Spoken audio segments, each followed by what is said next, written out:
بسم الله الرحمن الرحيم الحمد لله رب العالمين والصلاة والسلام على سيد الأنبياء والمرسلين أما بعد فأستعيذ بالله من الشيطان الرجيم بسم الله الرحمن الرحيم السلام علیکم ورحمۃ اللہ وبرکاتہ۔ عزیز طلبہ کرام، امید کرتا ہوں احباب خیر سے ہوں گے۔ انشاءاللہ آج ہم مشکوٰۃ المصابیح کے درس نمبر 161 میں کتاب الرؤیا فصل اول سے حدیث نمبر 4614 سے لے کر 4617 تک پڑھنے کی سعادت حاصل کریں گے۔ آج کے درس میں ان احادیث مقدسہ کا ترجمہ ہوگا اور ساتھ ساتھ ان احادیث مبارکہ کی توضیح و تشریح کرنے کی سعادت حاصل کریں گے۔ تو آئیے طلبہ کرام بلا تاخیر بڑھتے ہیں اپنے آج کے درس کی طرف۔ بسم اللہ الرحمن الرحیم۔ حضرت ابو ہریرہ رضی اللہ تعالی عنہ راوی ہیں، وعن ابی ہریرہ قال قال رسول اللہ صلی اللہ علیہ وسلم اذا اقترب الزمان لم يكد يكذب رؤيا المؤمن ورؤيا المؤمن جزء من 46 جزءا من النبوة فما كان من النبوة فإنه لا يكذب۔ قال محمد بن سيرين وأنا أقول الرؤيا ثلاث: حديث النفس وتخويف الشيطان وبشرى من الله، فمن رأى شيئا يكرهه فلا يقصه على أحد وليكن فليصلي۔ قال وكان يكره الغل في النوم ويعجبهم القيد ويقال الكيد صبات في الدين، متفق عليه۔ قال البخاري رواه قتادة ويونس وهشيم وأبو هلال عن ابن سيرين عن أبي هريرة، وقال يونس لا أحسبه إلا عن النبي صلى الله عليه وسلم في القيد، وقال مسلم لا أدري هو في الحديث أن قاله ابن سيرين وفي رواية نحوه، وإدراج في الحديث قوله وأكره الغل إلى تمام الكلام۔ حضرت ابو ہریرہ رضی اللہ تعالی عنہ راوی ہیں، کہتے ہیں نبی کریم اور رؤوف الرحیم صلی اللہ علیہ وسلم آپ نے ارشاد فرمایا، جس وقت کے زمانہ قریب ہوگا تو مومن کا خواب جھوٹا نہیں ہوگا، اور مومن کا خواب نبوت کے 46 اجزاء میں سے ایک جز ہے، اور جو چیز نبوت کے اجزاء میں سے ہو وہ جھوٹی نہیں ہوا کرتی۔ حضرت محمد ابن سیرین فرماتے ہیں کہ میں یہ کہتا ہوں کہ خواب 3 طرح کے ہوتے ہیں، ایک تو نفس کا خیال، اور دوسرا شیطان کا ڈرانا، اور تیسرا خدا کی طرف سے بشارت۔ بس جو کوئی شخص برا خواب دیکھے تو اس کو کسی کے سامنے بیان نہ کرے اور اٹھے اور نماز پڑھ لے۔ ابن سیرین فرماتے ہیں کہ نبی کریم رؤوف الرحیم خواب میں توق کو دیکھنا اچھا نہیں سمجھتے تھے اور قید کو دیکھنا پسند فرماتے تھے، چنانچہ کہا جاتا ہے کہ قید کا مطلب دین پر ثابت قدم رہنا ہے۔ یہ پوری روایت بخاری و مسلم نے نقل کی ہے۔ امام بخاری کہتے ہیں کہ اس حدیث کو قتادہ، یونس، ہیشم، ابو ہلال نے محمد ابن سیرین سے اور انہوں نے حضرت ابو ہریرہ سے نقل کیا ہے، اور یونس نے کہا ہے کہ میرا گمان ہے کہ حدیث کا وہ جز جس میں ابن سیرین نے قید کا ذکر کیا ہے، یعنی یہ الفاظ یعجبہم القید والقید ثبات فی الدین، یہ حضرت ابو ہریرہ کا قول نہیں بلکہ نبی کریم کا ارشاد مبارک ہے۔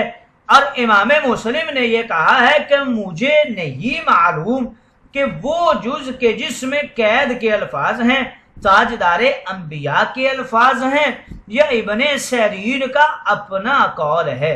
مسلم کی ایک اور روایت میں اسی طرح کے الفاظ ہیں۔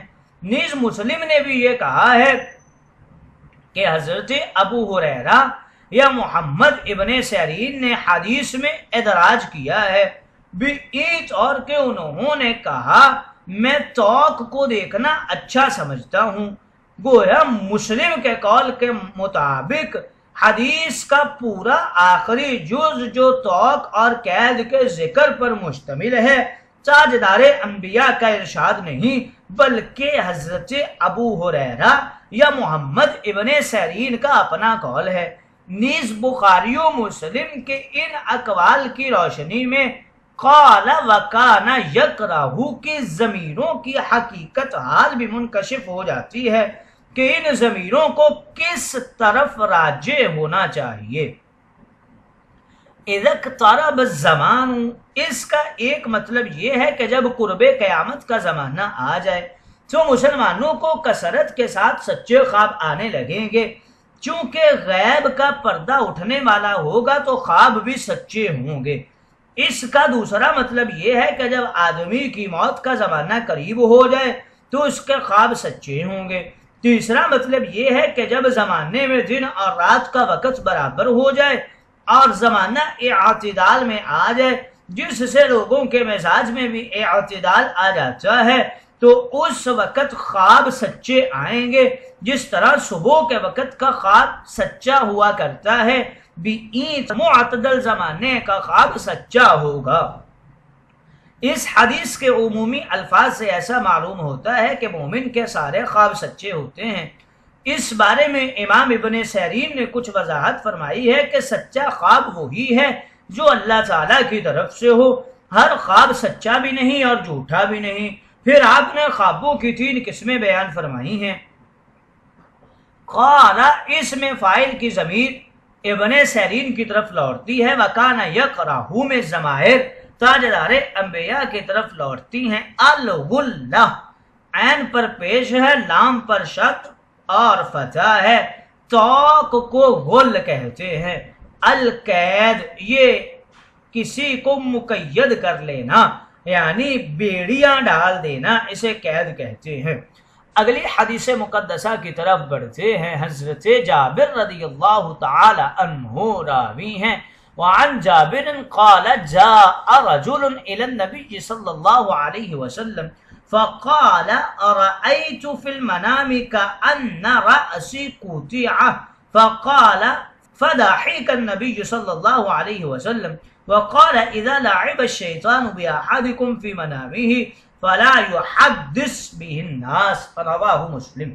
حضرت جابر رضی اللہ تعالی عنہ راوی ہیں، کہتے ہیں کہ میں نبی کریم کی خدمت میں حاضر تھا کہ ایک دیہاتی آیا اور عرض کی کہ میں نے خواب میں دیکھا ہے کہ میرا سر کاٹ دیا گیا ہے۔ جابر کہتے ہیں نبی کریم نے تبسم فرمایا، ہنس دیے آپ، اور فرمایا کہ جب تم میں سے کسی شخص کے خواب میں اس کے ساتھ شیطان تماشا کرے تو وہ اس خواب کو لوگوں کے سامنے بیان نہ کرے۔ اذا لعبہ یعنی شیطان انسان کو ڈراؤنے خواب دکھاتا ہے اور اس کو کھیل کود اور لوگوں کے لیے تماشا بناتا ہے۔ اس لیے تاجدار انبیاء نے اپنی امت کو یہ تعلیم فرمائی ہے کہ شیطان کے اس طرح کے ڈراؤنے خوابوں کا اثر نہ لیا کرو اور نہ ان کو اہمیت دیا کرو۔ ان کی تعبیر کے لیے مارے مارے پھرتے رہو گے، یہ تو محمل خواب ہیں، اس کا کسی کے سامنے اظہار نہ کرو۔ یعنی تاجدار انبیاء نے اس حدیث مقدسہ میں اس بات کی طرف اشارہ کیا کہ ڈراؤنے اور محمل خوابوں کی تعبیر نہ پوچھا کرو۔ اگلی حدیث مقدسہ کی طرف بڑھتے ہیں۔ حضرت انس رضی اللہ تعالی عنہ راوی ہیں۔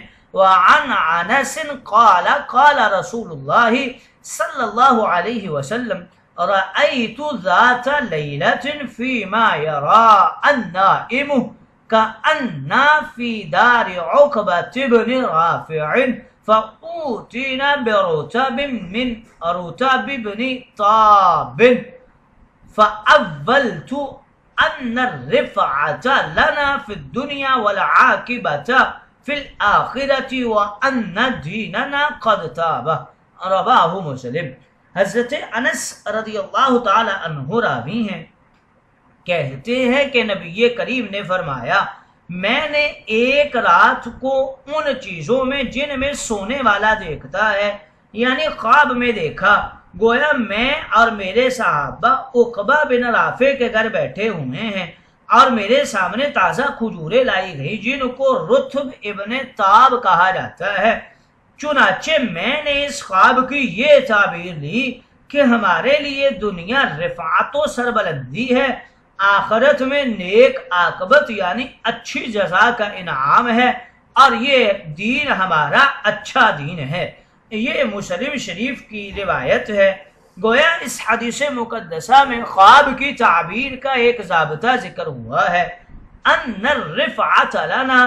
اس حدیث سے تعبیر خواب کا اصل اور ضابطہ معلوم ہوتا ہے۔ ابتدائے بحث میں تعبیر کے 3 اصولوں میں سے ایک اصل یہ بھی تھی کہ کبھی عربی لغت کی بنیاد پر تعبیر نکالی جاتی ہے۔ زیر بحث حدیث میں تاجدار انبیاء نے 3 ناموں کی لغت سے تعبیر نکالی ہے۔ عقبہ کے لفظ سے تاجدار انبیاء نے عاقبت اور آخری انجام کی بلائی کی تعبیر نکالی ہے، اور رافع کے لفظ سے آپ نے دنیا و آخرت کی بلندی کی تعبیر نکالی ہے، اور تاب کے لفظ سے آپ نے دین اسلام کے طیب اور اچھا ہونے کی تعبیر لی ہے۔ گویا اس حدیث مقدسہ میں تاجدار انبیاء نے خوابوں کی تعبیر کا ایک ضابطہ اور قاعدہ اور اصل ذکر فرمائی ہے۔